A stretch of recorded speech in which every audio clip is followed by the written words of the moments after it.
Aujourd'hui, l'Afrique continue de tendre la main à mendier pour l'aide. Ok? L'aide n'aide pas les pays africains. L'aide a servi les pays africains. Quand je dis asservir, ce n'est pas servir, hein, asservir. Faire de toi un esclave. Ok? Et l'Afrique est dans ça. Il y a ce qu'on appelle, il y a une expression, l'épistémicide. L'épistémicide, c'est quand on tue en toi le toi. La confiance en toi. Ok? Tout ce qui est bon, c'est l'autre. C'est en Europe. Toi, tu n'es rien. Les Africains, vos religions, c'est du fétichisme, vous êtes des sauvages. Ok? Vos langues sont des dialectes. Ok? Parle anglais, parle français. Ok? Vos habits là, attends, c'est marrant ça. Oh putain, c'est exotique. Voilà. Et c'est ce qui se passe encore. Et c'est ce que Sankara combattait. Bien sûr. Nourris-toi d'abord. Fais pas le moineau. Ok? Quand je vois nos chefs d'État qui se suivent là, comme des moutons, pour aller écouter un président français, leur dicter à toi, c'est bien, peut mieux faire. Toi, fais attention à toi. C'est quoi? Tu es indépendant ou bien tu n'es pas indépendant? Faisons respecter. Mais est-ce qu'on a les moyens d'assumer cette indépendance? Bien sûr qu'on a les moyens. Bien sûr qu'on a les moyens. Le peuple qui t'a choisi, c'est ton premier moyen déjà. Dire la vérité au peuple, mon gars, c'est dur, hein. On va maintenant faire ça, on va faire ça. Ok? Regarde, en Côte d'Ivoire actuellement, on vient de me nommer ambassadeur de la lutte contre la corruption. Il était déjà ambassadeur de la paix depuis 2015 également, je m'abuse. Oui, mais ce que je veux dire, c'est que tu te rends compte, Emmanuel, la corruption coûte à la Côte d'Ivoire 1300 milliards par an. Est-ce que tu vois un peu? 1300 milliards. Mais avec ça, est-ce que la Côte d'Ivoire, si on avait ça, a besoin de l'aide? Non. Mais on m'a enseigné quelque chose, j'ai lu quelque chose. On dit, si tu veux démolir un pays et l'assujettir, fais glisser la corruption dans les habitudes. Tu as un pays de corrompus, de la tête aux pieds. Des corrupteurs. Attends, corrupteurs, corrompus, et puis ça y est là, quoi. Et puis, toi, tu as les manettes. Ok? Voilà le problème de l'Afrique. L'un des problèmes. Mais ça va se résoudre. Il y a cette question d'unité également. On a l'impression que les pays africains jusqu'à présent peinent à parler le même langage. Quand bien même ils sont dans les mêmes problèmes. Emmanuel. Ils arrivent toujours divisés. Mon frère Emmanuel, j'ai dit, supposons que moi, je suis la France, ou les États-Unis, ou l'Angleterre. Toutes les matières premières qui font de moi une puissance, c'est toi, Emmanuel, l'Africain, qui les a. Le pétrole, tu as ça. L'uranium, pour faire mes sous-marins nucléaires, mes bombes nucléaires, tu as ça. Ok? Le cacao pour faire le chocolat. Tu as ça. L'or, là, il y en a. Bauxite, il y en a. Coltan, il y en a. Et puis, moi, je vais te laisser être uni avec tes frères. Contre moi, ça va pas ou quoi? Je ferai tout ce que je peux pour empêcher cette unité. Et si vous, les Africains, vous n'avez pas compris cela, eh bien, tant pis pour vous. Votre unité ne pourra pas se faire parce que ceux qui exploitent l'Afrique pensent que votre unité va nuire à leurs intérêts. Cette fameuse histoire de djihadistes, de terrorisme. Alors, comment se fait-il que 54 pays sont incapables de faire une coalition? Je dis bien coalition. Attendez. Les Américains, les Anglais, les Français ont fait une coalition pour aller démolir l'Irak. Ils ont fait coalition pour aller démolir la Syrie. Ils ont fait coalition pour aller faire tout ce qu'ils sont en train de faire et que vous payez le prix. Parce que les pays qu'ils ont détruits sont la source, les foyers. Non, je viens. Veulent se venger en attaquant les intérêts français, les intérêts anglais.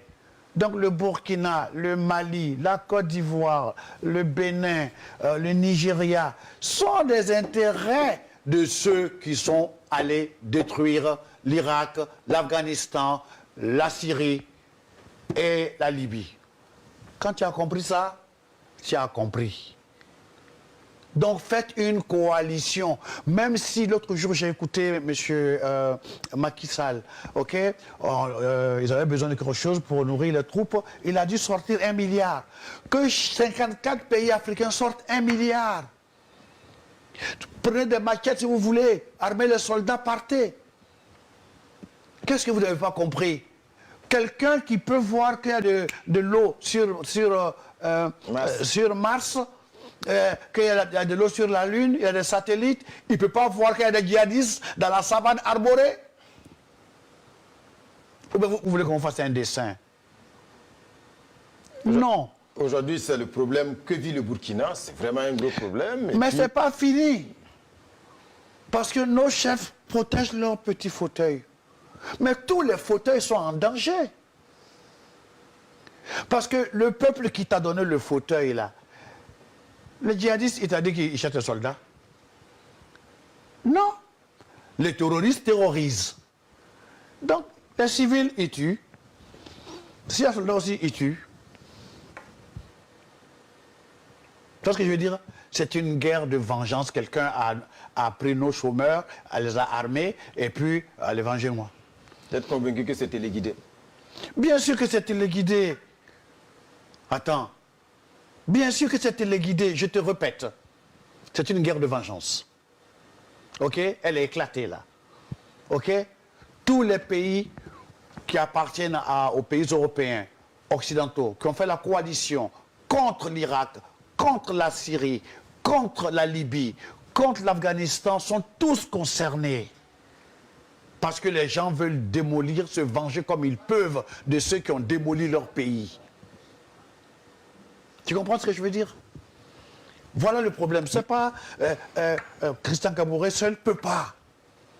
Alassane Ouattara seul ne peut pas. Macky Sall seul. Non.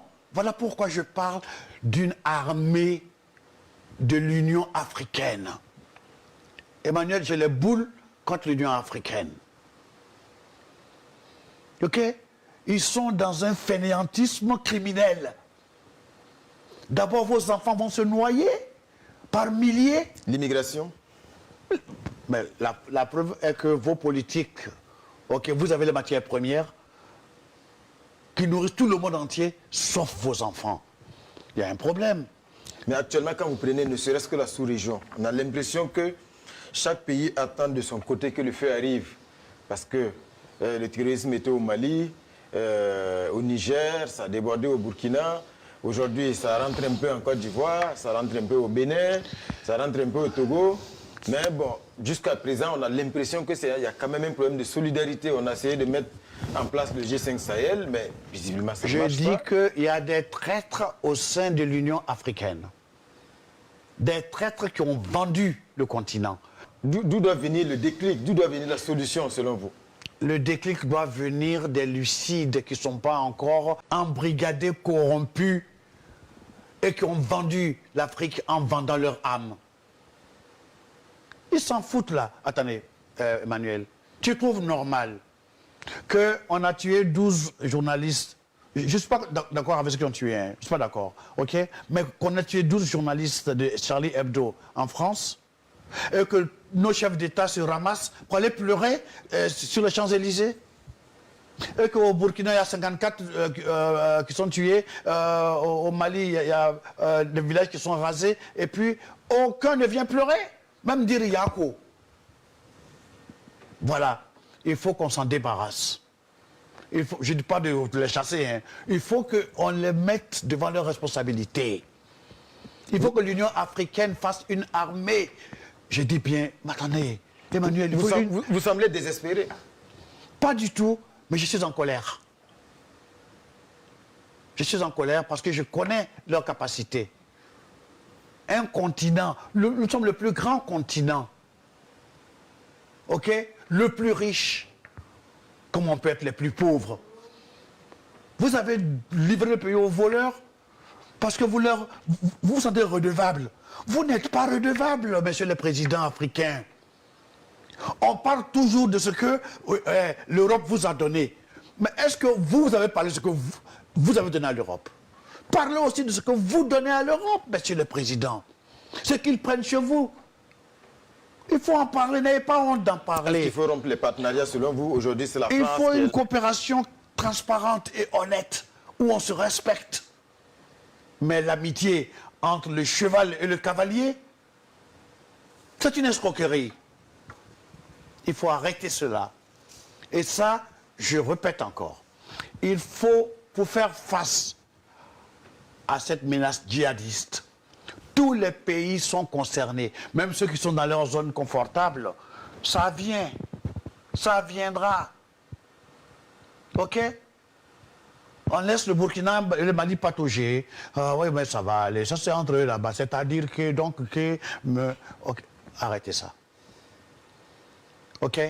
C'est-à-dire que le Burkina est un intérêt français. D'accord? La Côte d'Ivoire, intérêt français. Tout ce qui est intérêt français sera attaqué. Tout ce qui est intérêt britannique sera attaqué. Tout ce qui est intérêt américain sera attaqué.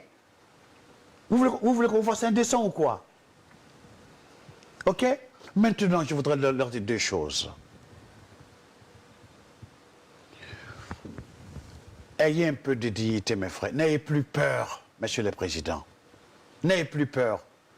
Est-ce que c'est normal qu'on vienne assassiner Kadhafi, un membre de l'Union africaine, et que vous ne dites rien? On ne leur a dit pas fait, mais ils ont fait. Donc, attendez. Vous ne pouvez dire non? Monsieur le président africain, vous trouvez normal qu'il n'y a pas un siège permanent aux Nations Unies pour l'Afrique? Vous êtes un continent. Donc je pense vraiment qu'il est grand temps que vous preniez de l'épaisseur, du courage. Nous, on est derrière vous. On va vous critiquer, c'est sûr. Mais dans ce combat, on est derrière vous. Merci Alpha Blondy. Ça va être le mot de la fin. Merci Emmanuel. Madame, Monsieur, un invité exceptionnel sur ce plateau ce soir, Alpha Blondy.